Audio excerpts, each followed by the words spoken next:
This is Barry Zalma, Zalma on Insurance. I am an attorney who has retired from the practice of law and now spend my time as an insurance claims consultant, an insurance claims expert witness, an author and producer of these videos. Today I'd like to talk about a true crime story drawn from my career as an insurance claims person and an insurance claims coverage lawyer. This one, of course, with all of the names changed to protect the guilty and the innocent, is called Liar, Liar, Pants on Fire.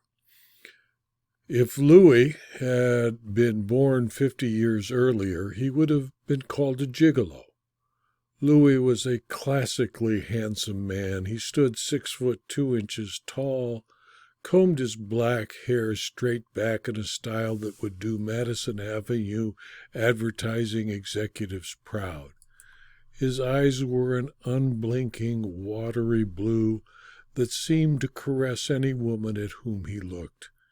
He ran 3 miles every morning and maintained a 180-pound lithe physique.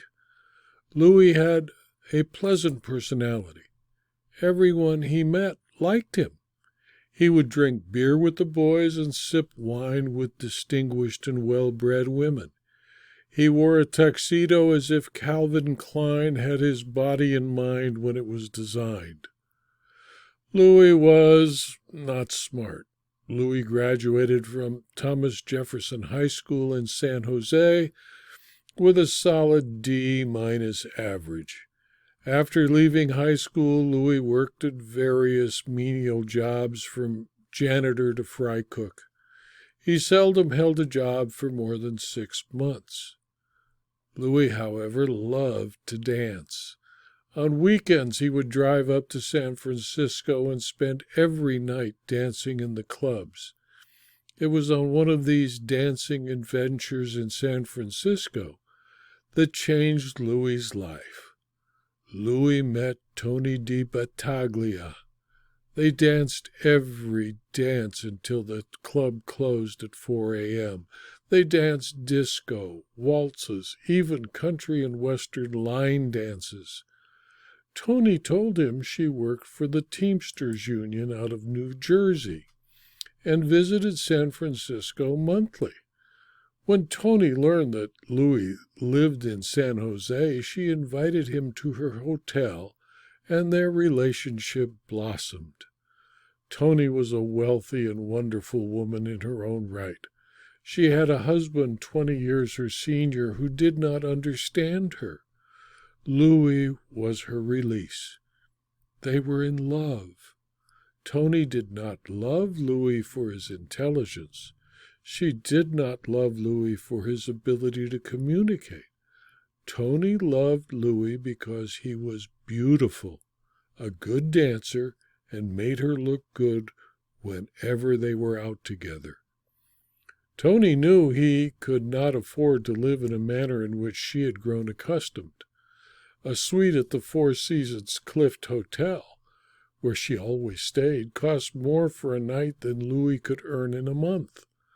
Only one solution existed. She needed to support him. At first, Louie rebelled. Taking money from a beautiful woman was not proper for a virile, healthy young man. Tony was insistent, and Louie succumbed to her charm. Tony bought Louie a condominium in the Marina District. She helped Louie furnish the condo with antiques to satisfy her taste. She would come to San Francisco for 3 or 4 days every month, and Tony would give Louie $5,000 cash each month to cover his expenses while she was gone. Louie would do whatever he wanted, except during the 3 days Tony was in town. Louie was a happy man. He lived better than he had in his life. He went out dancing every night. All of his clothes were custom tailored. Louie and Tony were a magnificent, perfect couple. Every time Tony would visit, she would bring a gift for Louie. He didn't understand the gifts, but he accepted them with grace of a well-bred gentleman. The gifts were always personal jewelry or gifts for his condominium. One month she brought a sterling silver tea service that Tony said was a Victorian antique. Next, she bought him a sterling silver cigarette case she said the famous Russian jeweler Fabergé made for the Romanov family before the Russian Revolution. She would bring him sculptures, oil paintings, silver candelabra, gold and diamond jewelry, or another bauble that piqued her fancy. To impress Louie, she told him the cost of each bauble. She exaggerated, since he was unsophisticated and money still impressed him. Often she would claim a gift cost her as much as $10,000 more than she actually paid for it. Louie thought he was rich. Louie, adding up what Tony told him she paid for each item, thought the value of his household goods was more than $3 million. Since Tony was away most of the month, Louie became bored. His only passion other than dancing was sports.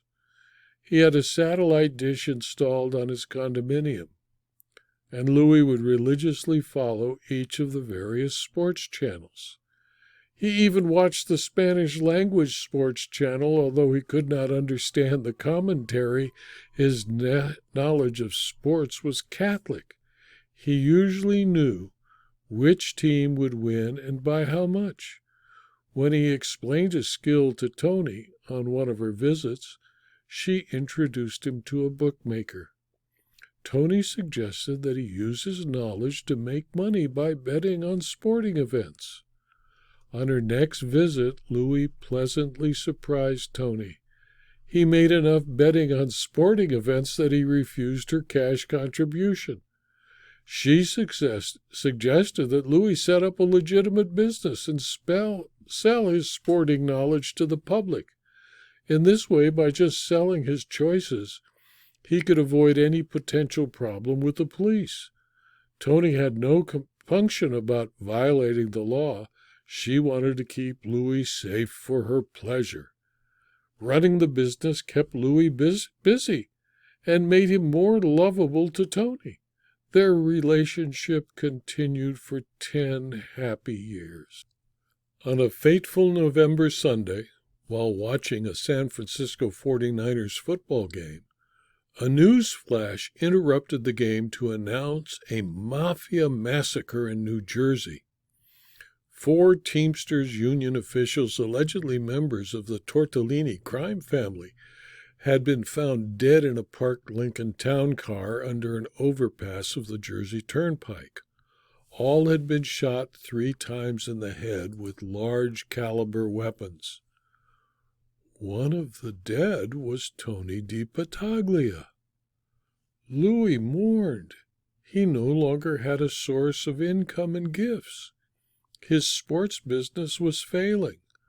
The partner he chose had taken all of the company assets and gone to Venezuela. He was broke. The love of his life, who supported him for many years, was dead. He had no skills, no profession. Louie owned his condo and could mortgage it. The proceeds would keep him for a short time. Louie needed a plan to make a large amount of money. He wanted to continue to live comfortably until he could meet someone else like Tony who would support him in the manner he had grown accustomed to living. The solution was his insurance policy. Tony had insisted that he always keep a condo owner's policy on his condominium. His condo owner's policy had a $400,000 limit. Although Tony had led him to believe that the antiques she had given him were worth more than a few $1,000,000, he just make a list describing the various items in the condominium and place beside each description the amounts Tony told him she had paid. He would then report to the police and his insurance company that he'd been robbed of items very much like the items in the house. Neither the police nor the insurance company could prove, since Tony was dead, that he was lying. The amount claimed would be more than the policy limit. Louie was sure the insurance company would immediately pay $400,000. Just before Christmas, Louie called the police to report that 2 armed robbers had come to his door. Pretending to be UPS delivery men, they gained entrance. Holding him captive with pistols, he would say they removed from his condo more than $1 million in silver, fine arts, and jewelry. Included on the list were 25 bronze statues by Erte, a Georgian silver Epergne, 3 Fabergé silver and gold cigarette cases, 2 Fabergé picture frames made of semi-precious stones, gold and silver, a Victorian sterling silver tea set, 2 Georgian sterling silver tea sets, a Victorian sterling flatware service for 12, 2 diamond rings, and a solid golden diamond Rolex watch. The total value of all the items Louie claimed stolen equaled $1,300,000. The insurance company assigned its staff adjuster to investigate the loss. The adjuster was a 25-year-old young woman who had started the profession 2 years before the day Louie reported the robbery. The opulence of Louie's condominium and his good looks blinded her. It was clear to her inexperienced eye that the house was full of lovely antiques. She had no reason to disbelieve Louie when he told her that what was still in the house was worth more than $2 million.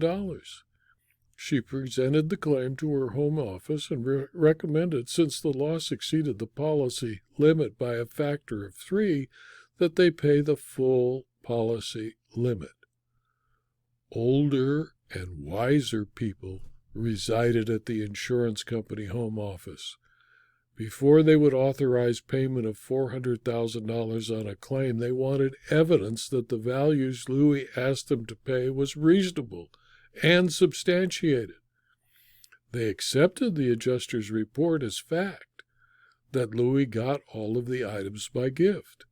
The insurance company accepted that he could not therefore prove ownership or value.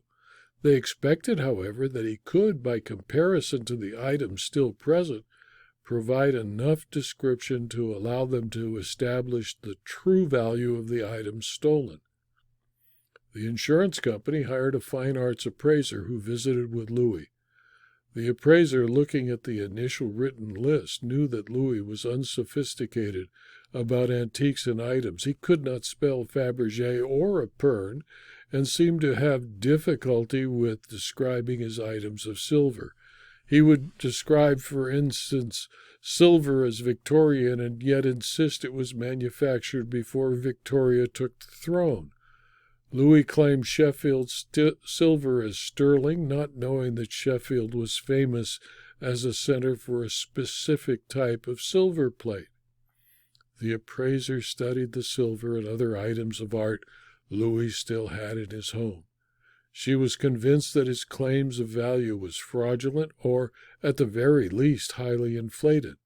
The value stated on Louie's claim did not agree with any reasonable market. The items he claimed to be Fabergé were undervalued by thousands of dollars. Silver items claimed to be Georgian and Victorian were overvalued by a factor of 3 or more in the opinion of the appraiser. The appraiser reported his conclusions to the insurer, the insurance company home office personnel. To aid Louie in describing his property, hired an attorney experienced in fine arts. The lawyer was instructed to examine Louie under oath. The insurance company hoped the lawyer would gain more detailed descriptions of the items stolen. They expected, with professional questioning, Louie would establish the true amount of his loss. They could not pay because the appraiser told them that the loss could be in a range from $40,000 to $1 million, depending on what the real items were. Louie testified for 2 days. He was frightened. The lawyer, although always friendly, caused Louie to break out in cold sweats he hoped was not visible. He did not tell the truth about anything to the lawyer. Louie limited his descriptions of the property stolen to the list he had written before he had called the insurance company. Despite how detailed the lawyer's probing, Louie stuck to the description he had written. When the lawyer questions Louie's ability to earn money to keep the condo, he created a story to show that he had a source of income. Louie told the lawyer that Tony's family sent him after her death an annuity of $10,000 cash every month. The money came each month in a plain brown baggage via UPS. When the examination under oath were finished, the insurance company and its lawyer were convinced Louie was attempting to defraud it. The lawyer, with the approval of the insurance company, advised Louie that the insurance company denied the claim. Of course, Louie sued. 5 years later, a Superior Court jury, after hearing all the evidence, sent him away with nothing. Although Louie was a convincing actor, the jury concluded that Louie had been robbed. The jury concluded also that he had lied to the insurance company about the existence and value of the property. They gave judgment for the insurance company. It did not have to pay $400,000 to Louie. It did, however, find itself paying more than $700,000 to its lawyers and experts who made it possible for them to win the lawsuit. Insurance fraud did not pay for Louie. Fighting fraud, however, saved his insurance company nothing. In fact, to defeat the fraud, the insurance company spent more than it would have cost if it had paid the claim in full. Justice was done, and Louie lived happily ever after. During the trial, he met Carla, a CPA with offices on the 33rd floor of a building on California Street, who his lawyers had hired. Carla took Tony's place. Louie still lives in his condos, surrounded by what he believes are antiques. Whenever Carla visits, Louie receives a new bauble. Carla pays his expenses. Louie will never again try insurance fraud. The insurance company will consider expense before it decides to deny a claim for fraud. Honest people will pay more for insurance than they should, and life will go on. This video was adapted from a chapter in my book, Heads I Win, Tails You Lose, a collection of insurance fraud stories. It is available as both a paperback and as a Kindle book from Amazon.com. If you found this video to be useful, please pass it on to your colleagues, and please subscribe to my YouTube channel and to my blog so that you can learn about new posts. Thank you again for your attention.